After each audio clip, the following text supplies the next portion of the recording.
अन्य समय जगन्नाथ जी के पुजारी बुखार से पीड़ित थे और वे श्री विग्रहों को रात्रि में विश्राम करा रहे थे। मंदिर बंद करके वे जब जाने लगे तो उन्होंने मंदिर के चौकीदार से कहा कि उन्हें कल सुबह 4 बजे विग्रहों को उठाने के लिए ना जगाएं, क्योंकि उन्हें बहुत बुखार है, वे सेवा नहीं कर पाएंगे। यह कहकर पुजारी जी सोने के लिए चले गए।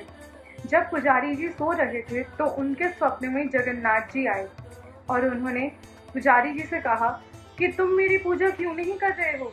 तब पुजारी ने कहा कि मैं बीमार हूँ, अस्वस्थ हूँ, कैसे सेवा करूँगा। तब जगन्नाथ जी ने कहा कि तुम इतने भी अस्वस्थ नहीं हो कि मेरी सेवा न कर सको, मेरा कीर्तन न कर सको, मेरा महाप्रसाद ग्रहण न कर सको। थोड़े से ज्वर के कारण तुम हमारी सेवा बंद करना चाहते हो। अचानक पुजारी जी की नींद खुल गई, परंतु उन्हें बहुत थकावट महसूस हो रही थी, तो वे फिर से सो गए। वे जैसे ही सोए, चौकीदार ने उनके कमरे का दरवाजा जोर से थपथपाकर उन्हें जगा दिया। तब पुजारी जी ने सोचा कि बहुत अच्छे शगुन हो रहे हैं, अब उसे उठ जाना चाहिए, और फिर वे श्री विग्रहों की सेवा में लग गए। तब प्रभु जगन्नाथ जी ने पुजारी से कहा कि वास्तव में जब तुम मेरी पूजा करते हो तो मुझे बहुत अच्छा लगता है।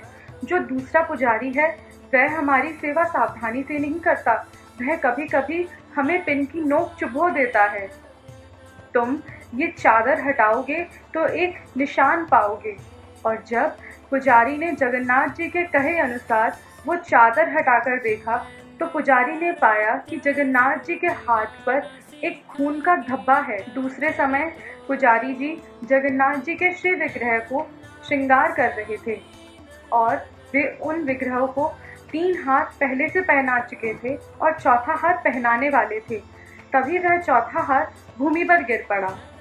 पुजारी ने पुनः वो चौथा हार उठाकर के जगन्नाथ जी को पहनाने का प्रयास किया। ऐसा उसने 4-5 बार किया। तब जगन्नाथ जी ने कहा कि तुम्हें समझ नहीं आ रहा है, तुम मुझे 3 हार पहले ही पहना चुके हो, इतने पर्याप्त है, मुझे और नहीं चाहिए। हरे कृष्णा। श्री जगन्नाथ बलदेव सुभद्रा महारानी की जय। प्रभु सुदर्शन की जय।